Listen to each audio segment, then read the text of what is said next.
हरि ओम। हम लोग श्री रामचरितमानस में लंका कांड देख रहे हैं और पिछले सत्र में हमने देखा कि अंगद भगवान रामचंद्र जी के का संदेश लेकर रावण के पास गए। दोनों लोगों में काफ़ी कुछ बातें हुई, एक दूसरे को उनकी शक्ति के बारे में बताया गया और कहा गया। अंगद ने बार बार समझाने की कोशिश की कि रावण को यह समझाने की कोशिश की तुम राम को मनुष्य समझ रहे हो, मनुष्य नहीं है, वो सीधे भगवान है। रावण तो ये मानने को तैयार नहीं था, तो रावण अपना कुछ कह रहा था।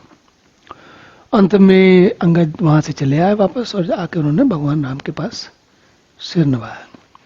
लेकिन जब उन्होंने मुकुट भेजे, मतलब अंगद ने जमीन पर पैर पटका, उसे धरती हिली तो रावण के मुकुट, सब लोग लड़खड़ा गए वहां पर आसपास वाले, और उनमें से रावण का मुकुट कुछ गिरे तो उनमें से कुछ मुकुट अंगद ने भगवान राम की तरफ फेंक दिए। तो ये सारी घटना जब मंदोदरी को पता चलती है तो वो फिर से उनको समझाते हैं।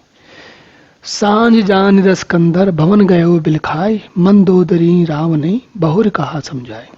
शाम को जब रावण अपने महल को गए तो मंदोदरी ने रावण को फिर से समझा के कहा, कंत समुझ मन तजो को मति ही, सोह न समर तुम्हें रघुपति ही, रामानुज लगुर एक खिंचाई, सो नहीं नागेव असि मनुसाई। कंत कह रही हैं कि हे कांत, मन में थोड़ा सोच समझ के देखो, आपका और राम की बराबरी नहीं, आप दोनों लोगों का युद्ध आपस में ठीक मेल नहीं खाता, क्योंकि उनके छोटे भाई ने एक छोटी सी रेखा खींच दी थी कुटिया के सामने, जिसको आप लांघ नहीं पाए। तो आपकी स्थिति तो ऐसी है और आप राम से युद्ध करना चाह रहे हो।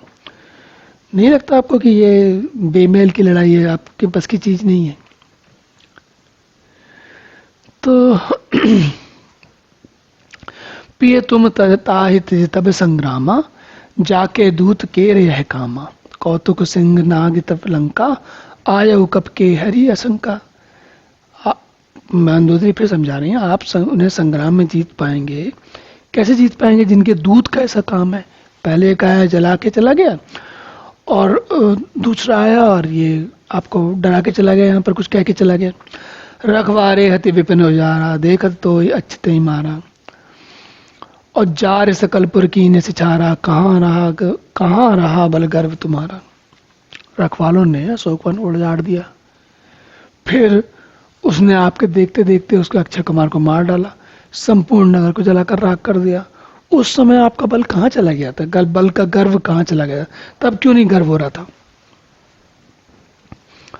अब प्रतिमिषा गाल जन मारो, मोर कहा कछु हृदय विचारो, पति रघुपति नृपति जनि मानो, अग जगन्नाथ अतुल बन जानो। अब हे स्वामी, पत्नी है तो कह रही है झूठ ना बोलो भाई, मेरे कहने पर हृदय में कुछ विचार करिए। हे पति, आप श्री रघुपति को निरा राजा मत समझिए, बल्कि अग जगन्नाथ, पूरे चराचर के स्वामी और अतुलनीय बलवान जानिए।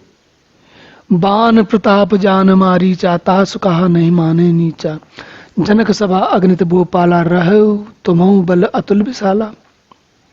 श्री राम जी के बाण का प्रताप तो नीच मारीच भी जानता था, परंतु आपने उसका कहना भी नहीं माना। और जनक की सभा में अगणित राजागण थे, सीता के विवाह में, स्वयंवर में, वहां विशाल और अतुलनीय बल वाले आप भी तो थे, तब क्यों नहीं समझ में आया?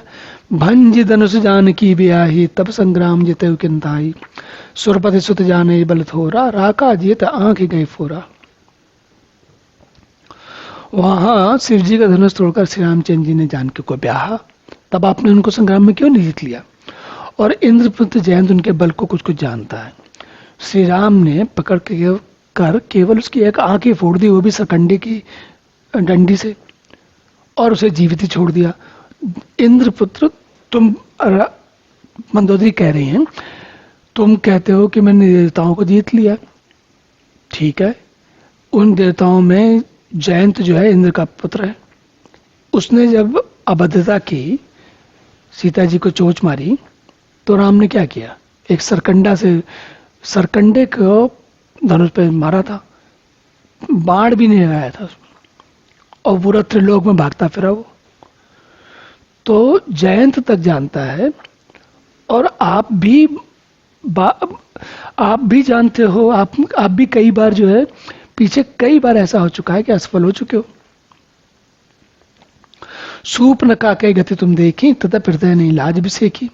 शूर्पणखा की दशा तो आपने देख ही ली, और तो भी आपके हृदय में उनसे लड़ने के पहले कुछ सोच, कोई विचार नहीं आता कि किससे लड़ने जा रहे हैं। बद विराध खरिदूस नहीं, लीला हत्यो का बंद, बाली एक सर मार्यो ते जान तानु दस्कंद। जिन्होंने विराट खरदूषण को मार दिया, लीला से कबंध को मार डाला, जिन्होंने बाली को एक ही बाण से मार दिया, तो हे दस्कंद आप उनके महत्व को समझिए कि वो क्या है। जय जननाथ बनायो हेला, उतरे प्रभुदल सहित सुबेला, कारुणिक दिन कर कुल के तू दूत पठाइयो तभी तू। जिन्होंने खेली में समुद्र को बांध लिया, सुबेल पर पर्वत पर उतर पड़े, और सूर्यकुल के ध्वजा स्वरूपी करुणा में भगवान ने आपके हित के लिए दूध भेजा। सवा मांझते ही तवल मथा, कर बरूत महु मृगपति जथा। अंगद हनुमत अनुचर जाके, रन बाकुरे वीर अति बाके। जिसने बीच सभा में आकर आपके बल को उसी प्रकार मत डाला जैसे हाथियों के झुंड में आकर सिंह कर देता है। रण में बांके अत्यंत विकट वीर अंगद और हनुमान जिनके सेवक हैं, तय कहाँ पे पुण्य पुण्य नर कहियो, मुदा मान ममता मत बहियो। अकंत कृत राम विरोधा, काल विवश मन उपज न बोधा। तो हे पति, आप बार बार उनको मनुष्य कह रहे हैं, आप व्यर्थी मान ममता और मद का बोझा ढो रहे हैं। हाँ प्रीतम, आपने श्री राम जी से विरोध कर लिया, और काल के विशेष वश में होने से आपके मन में कोई ज्ञान भी उत्पन्न नहीं हो रहा, उसकी बात समझ में नहीं आ रही आपको। काल दंड गही काव न मारा, हरय धर्म बल बुद्धि विचारा। निकट काल जे आवत साई, तय ब्रह्म होय तुम्हारे नाई। काल दंड लेकर किसी को नहीं मारता, वो तो धर्म बल और बुद्धि का विचार को हर लेता है, बस व्यक्ति चला जाता है। हे स्वामी, जिसका काल समय आ जाता है, निकट मरण समय आ जाता है, उसे आप ही की तरह भ्रम हो जाता है। तो बार बार समझा रहे हैं। दुईसुत मरे देहो पुर, अजहू पुर पिय देव, कृपा सिंधु रघुनाथ भजी, नाथ विमल जस ल्यो। आपके 2 पुत्र मारे गए और नगर जल गया। प्रीतम, अब इस भूल को भूल जाइए, समाप्ति कर दीजिए, राम जी से वैर त्याग दीजिए, और हे नाथ कृपा के समुद्र श्री रघुनाथ जी को भज कर निर्मल यश लीजिए। नारी वचन सुन बिसक समाना, सभा गया उठी होत बिहाना। बैठ जाए सिंहासन फूली, अति अभिमान त्रास सब बोली।